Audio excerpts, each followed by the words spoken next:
The abduction of Elizabeth Smart was one of the most followed child abduction cases of our time. At age 14, Elizabeth was abducted on June 5, 2002, from her own bedroom in the Salt Lake City home she shared with her family. She endured daily sexual assault, starvation, threats to her family, and abuse for 9 grueling months. I remember going to bed. Nothing about that day was any different than any other day. I crawled into bed next to my younger sister and I fell asleep. And the next thing that I remember was hearing a man's voice. That was so unexpected that I thought this can't be real. So I just laid there. It had to be part of my dream. And then the voice spoke again, saying the same words, saying, "I have a knife at your neck. Don't make a sound.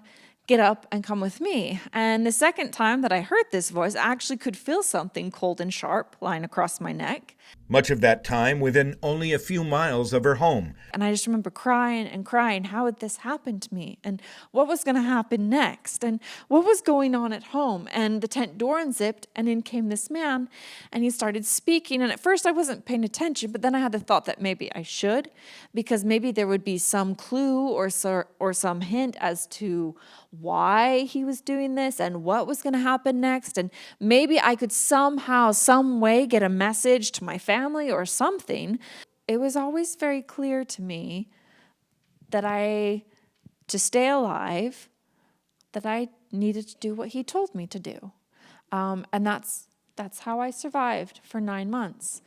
So I calmed down just enough to hear him say that I was now his wife. During that time, the national news media was following the course of the investigation into her disappearance each and every day, with very little leads to go on, and the prospects for her safe return diminishing with each hour that passed.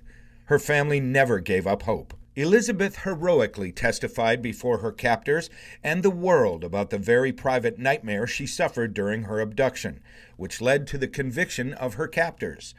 Through this traumatic experience, Elizabeth has become an advocate for change related to child abduction, recovery programs, and national legislation. She went on to found the Elizabeth Smart Foundation in 2011. Since its inception, the foundation has actively joined the fight against sexual violence. Elizabeth has recently released a new and powerful book about what it takes to overcome trauma, find the strength to move on, and reclaim one's life.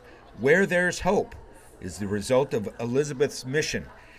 It is both an up-close and personal glimpse into her healing process and a heartfelt how-to guide for readers to make peace with the past and embrace the future. In Marquette, John Truitt, Local 3 News.